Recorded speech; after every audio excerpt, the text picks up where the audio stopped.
Hi అండి, welcome back to హైస్ట్రీ logs. ఈరోజు వీడియోలో పాలకూర ఫ్రై ఏ విధంగా ప్రిపేర్ చేసుకోవాలో తెలుసుకుందాం. దీనికోసం ముందుగా పాలకూరని శుభ్రంగా వాష్ చేసుకుని ఇలా చిన్న చిన్న ముక్కలుగా కట్ చేసుకుని పక్కన పెట్టుకోవాలి. అలాగే వెల్లుల్లిపాయలను ఇలా చిన్న చిన్న ముక్కలుగా కట్ చేసుకుని పక్కన పెట్టుకోవాలి. అలాగే ఒక పెద్ద సైజు ఉల్లిపాయలు, పచ్చిమిరపకాయలను కూడా కట్ చేసుకోవాలి. ముందుగా స్టవ్ వెలిగించి మూకుడు పెట్టుకుని దానిలో కొద్దిగా ఆయిల్ వేసుకోవాలి. ఆయిల్ హీట్ అయ్యాక జీలకర్ర, వెల్లుల్లిపాయలు, అలాగే కొద్దిగా కరివేపాకు కూడా వేసుకోవాలి. ఇవి కొద్దిగా ఫ్రై అయ్యాక ఇప్పుడు దీనిలో ఉల్లిపాయలు, పచ్చిమిరపకాయ ముక్కలు కూడా వేసుకోవాలి. ఇప్పుడు ఈ ఉల్లిపాయ ముక్కల్లో కొద్దిగా పసుపు, అలాగే సాల్ట్ కూడా వేసుకొని ఉల్లిపాయ ముక్కల్ని ఎర్రగా వేయించుకోవాలి. ఉల్లిపాయ ముక్కలు వేగినాయండి. ఇప్పుడు మనం దీనిలో పాలకూరను కూడా వేసుకోవాలి.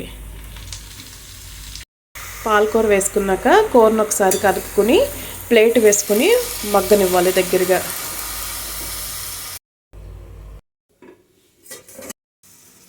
పాలకూర కొద్దిగా మగ్గింది కదండి. ఇప్పుడు దీనిలో కొద్దిగా కారం, అలాగే సాల్ట్ వేసుకునేటప్పుడు ఒకసారి చూసుకుని వేసుకోండి. ఆల్రెడీ మనం ఉల్లిపాయ ముక్కల్లో కూడా సాల్ట్ వేసుకున్నాము.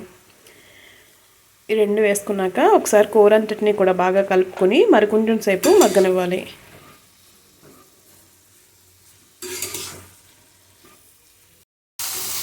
కూరని మధ్య మధ్యలో ఒకసారి కలుపుకుంటూ ఉండండి.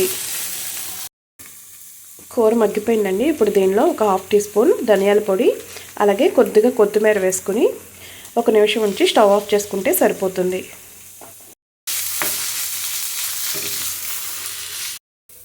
పాలకూర ఫ్రై రెడీ అయిపోయిందండి. ఇప్పుడు స్టవ్ ఆఫ్ చేసుకుందాం.